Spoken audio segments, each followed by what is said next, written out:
नमस्कार। जनसंख्या संगठन के अंतर्गत आज हम पढ़ेंगे दीर्घ उत्तरी प्रश्न। प्रश्न है, जनसंख्या के ग्रामीण नगरीय संगठन का वर्णन कीजिए।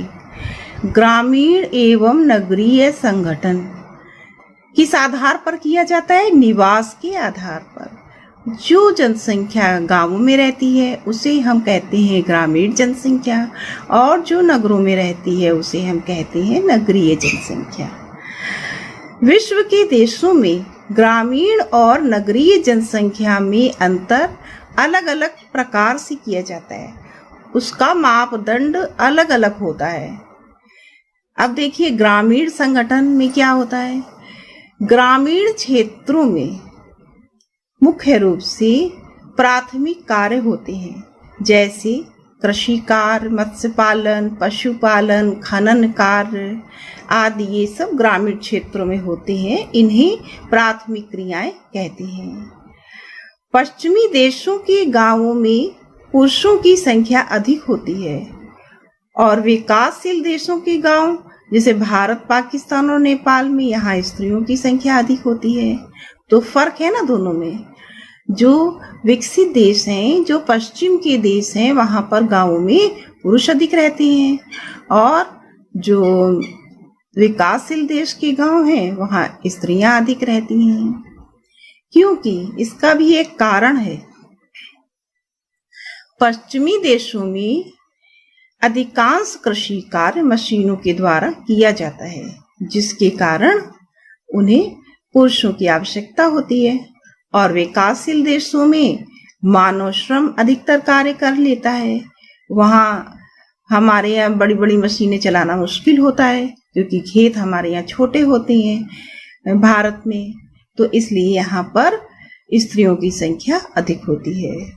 तो पश्चिमी देशों में पुरुषों की संख्या गांवों में अधिक होती है, और विकासशील देशों में गांवों में स्त्रियों की संख्या अधिक होती है। पश्चिमी देशों में मशीनों के द्वारा अधिकतर कार्य कृषि का किया जाता है, और विकासशील देशों में मानव श्रम की आवश्यकता अधिक पड़ती है। अब हम जानते हैं नगरीय संगठन। नगरीय क्षेत्रों में लोग गैर प्राथमिक कार्य करते हैं, गैर प्राथमिक क्रियाओं में संलग्न होते हैं, जैसे उद्योग, व्यापार और अन्य सेवाएं। पश्चिमी देशों के नगरीय क्षेत्रों में स्त्रियों की संख्या अधिक होती है, जबकि भारत जैसे विकासशील देश में नगरों में किसकी जनसंख्या अधिक होती है? पुरुषों की जनसंख्या अधिक रहती है। यह स्त्रियों की सामाजिक आर्थिक स्तर को व्यक्त करता है। इससे हमें क्या पता चलता है?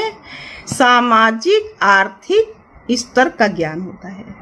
किसी भी देश के सामाजिक आर्थिक स्तर का ज्ञान होता है नगरों में निवास करने वाले व्यक्तियों से, और गांवों में निवास करने वाले व्यक्तियों के आधार पर। यूरोपीय देशों के नगरीय क्षेत्र महिलाओं के अनुकूल होते हैं, जबकि भारत जैसे देशों के नगरीय क्षेत्र पुरुषों के अनुकूल होते हैं। इस प्रकार विश्व स्तर पर ग्रामीण नगरीय संगठन में बहुत भिन्नताएं पाई जाती हैं। जैसे भारत में 5000 से अधिक जनसंख्या वाले क्षेत्र नगर कहलाते हैं, जबकि यूरोप में 2500 से अधिक जनसंख्या वाले क्षेत्र नगरों की श्रेणी में आते हैं। तो इस प्रकार आपने देखा कि विश्व स्तर पर दुनिया में ग्रामीण और नगरीय संगठन में बहुत अंतर होता है। हमारे यहाँ 5000 की जनसंख्या जिस क्षेत्र में होगी उसे नगरीय क्षेत्र घोषित कर दिया जाता है, जबकि यूरोपीय देशों में 2500 से अधिक जनसंख्या वाले क्षेत्र नगरों की श्रेणी में आते हैं। तो इस प्रकार आपने नगरीय क्षेत्र और ग्रामीण क्षेत्र की जनसंख्या संगठन को अच्छे से समझ लिया होगा।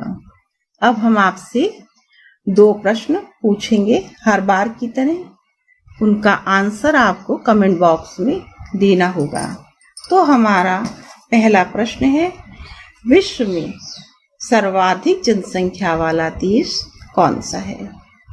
और दूसरा प्रश्न है, जनसंख्या आकार के अनुसार बृहत्तम महाद्वीप कौन सा है? इसका उत्तर आप हमें अवश्य दीजिएगा। तो आज के वीडियो में बस इतना ही। धन्यवाद।